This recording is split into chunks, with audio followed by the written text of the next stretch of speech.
Hello friends. आज के इस वीडियो में हम डिस्कस करने वाले हैं वाइल लूप के बारे में, जिसको हम इंट्री कंट्रोल लूप भी कहते हैं। तो अभी लूप स्टेटमेंट का ही पार्ट चल रहा है। दूसरा में जो डिस्कस करना है वो है वाइल लूप। इससे पहले मैंने फॉर लूप के बारे में कवर करा, ठीक है।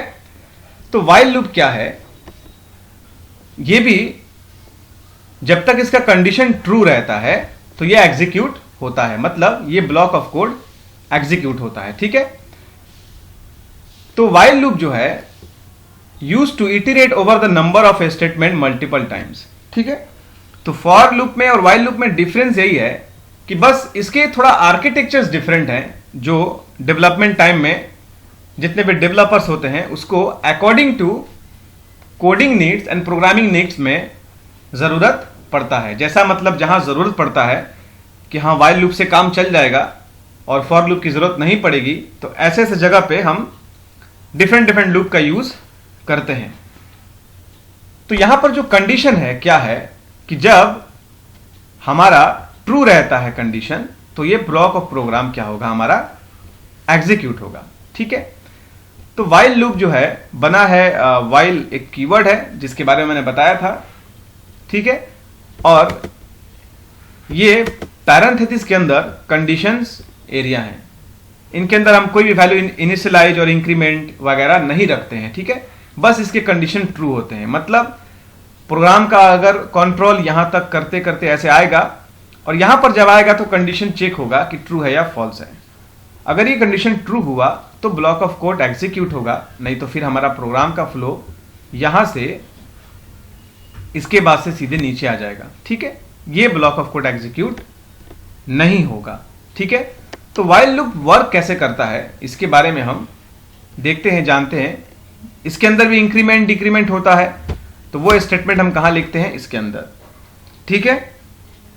और फिर हमारा प्रोग्राम क्या होता है, कंडीशन फिर हमारा यहां चेक करता है, मतलब इंक्रीमेंट यहां हम करेंगे x की वैल्यू प्लस प्लस या x की वैल्यू माइनस माइनस, या इंक्रीमेंट और डिक्रीमेंट यहां नीचे लिखते हैं और फिर यहां से रिटर्न जाता है कंडीशन चेक करने के लिए। अगर ट्रू हुआ तो फिर एग्जीक्यूट होगा, अगर फॉल्स हुआ तो फिर यहां से हमारा बाहर कंट्रोल आ जाएगा, ठीक है।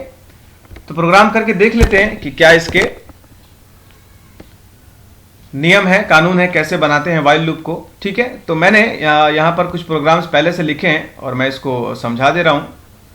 यहां मैंने बनाया है क्लास, ठीक है, जिसका नाम है D4। फिर मैंने इस क्लास के अंदर बनाया है डिस्प नाम का मेथड। फिर ये मेथड का हमारा ब्लॉक है यहां पर, ठीक है। ये मेथड का ब्लॉक है, स्टार्टिंग और एंडिंग। इस ब्लॉक के अंदर हमें बनाने हैं वाइल लूप, ठीक है। तो वाइल कीवर्ड यूज करेंगे, फिर कंडीशन देंगे, ठीक है। अगर सपोज एक हम वैल्यू इनिशियलाइज कर लेते हैं, x के अंदर है हमारा 5, ठीक है। यह हमारा वैल्यू इनिशियलाइज हो गया, ठीक है। अब क्या है यहां पर कि जो x की वैल्यू 5 है वो क्या है, बड़ा है 1 से, ये कंडीशन हमारा ट्रू है। फिर क्या होगा, हम वाइल का ब्लॉक बनाएंगे, ठीक है। ब्लॉक ये हमारा बन गया वाइल का ब्लॉक, ठीक है। अब यहां पर हम देंगे वाइल लूप। हम चाहें तो वैल्यूज को भी प्रिंट करा सकते हैं, x का वेरिएबल देके। फिर हम इसमें बनाएंगे x माइनस माइनस, यानी x की वैल्यू क्या होगी, घटेगी। तो अब यह हमारा ब्लॉक ऑफ वाइल है, ठीक है, वाइल लूप का ब्लॉक है। तो ये तब तक एग्जीक्यूट होगा, ये ब्लॉक तब तक एग्जीक्यूट होगा जब तक हमारा यहां का कंडीशन क्या होगा, ट्रू होगा, जैसे कि मैंने बताया था फॉर लूप में, ठीक है। उसके बाद क्या होगा, जो वैल्यू है उसके अंदर गिरावट आएंगे, मतलब डिक्रीमेंट होगा उसके अंदर। x माइनस माइनस मतलब x का जो अगर वैल्यू 5 है तो 5 माइनस 1 4, फिर 4 माइनस 1 3, 3 माइनस 1 2, ऐसे करके घटेंगे। फिर मैंने बनाया है यहां पर मेन मेथड। मेन मेथड के अंदर मैंने क्लास के ऑब्जेक्ट को क्रिएट किया है और फिर मैंने ऑब्जेक्ट की मदद से डिस्प मेथड को, यानी कि इस मेथड को हमने यहां कॉल किया है।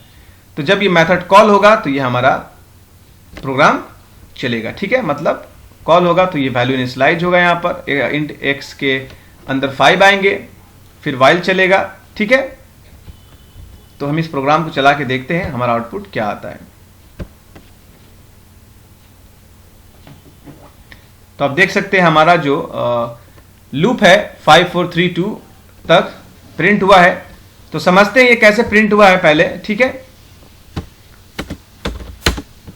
मैंने डाल दिया है वहां पर x के अंदर 1 है, जो मैंने इंट x इक्वल टू 5 डाला था, और 5 जो था x ग्रेटर देन 1 मैंने ये इसके अंदर वैल्यू डाला था। ठीक है, दैट मीन्स x के अंदर है 5 ग्रेटर देन 1, ये कंडीशन क्या है, ट्रू। तो हमारा ब्लॉक ऑफ स्टेटमेंट जो है एग्जीक्यूट कुछ ऐसे होना है, आप देख सकते हैं। ठीक है, और फिर क्या है हमारा x के अंदर डिक्रीमेंट है, तो x की वैल्यू हमारी है 5, तो 5 पहले प्रिंट होगा, फिर यहाँ कंडीशन क्या होंगे, यहाँ फिर क्या होंगे, डिक्रीमेंट होंगे। तो 5 में से एक गिरावट आएंगे, मतलब एक माइनस होगा, तो हमारा हो जाएगा 4। तो अभी भी कंडीशन ट्रू है, फिर ब्लॉक ऑफ ये कोड एग्जीक्यूट होगा, और इस बार जब कोड एग्जीक्यूट होगा तो x में जो है हमारा आएगा 4, ऐसे करके प्रिंट होगा। ठीक है, करते करते 2 पर आएगा। अब 2 क्या है, 2 ग्रेटर है 1 से, अभी भी कंडीशन ट्रू है, तो फिर ये एग्जीक्यूट होगा और फिर हमारा यहां प्रिंट होगा 2। ऐसे करके फिर 2 माइनस 1 तो हो जाएगा 1। तो ये कंडीशन हो गया हमारा अब फॉल्स।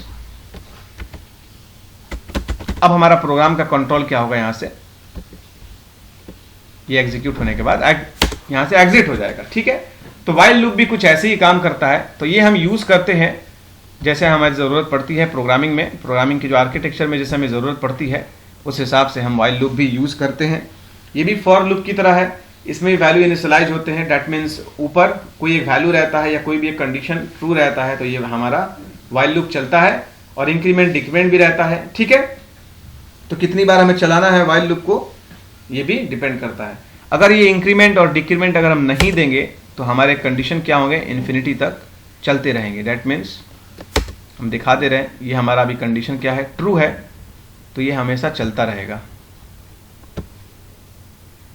तो आप देख रहे हैं ये हमारा लूप रिपीट हो रहा है, नीचे आ जाते हैं। ठीक है, ये हमारा लूप क्या है, रिपीट हो रहा है, और ये चलता रहेगा, कभी टर्मिनेट नहीं होगा। ठीक है, तो ये कुछ ऐसा ही ब्लॉक बनाया गया है कि जब तक ट्रू हो ये चलता रहे।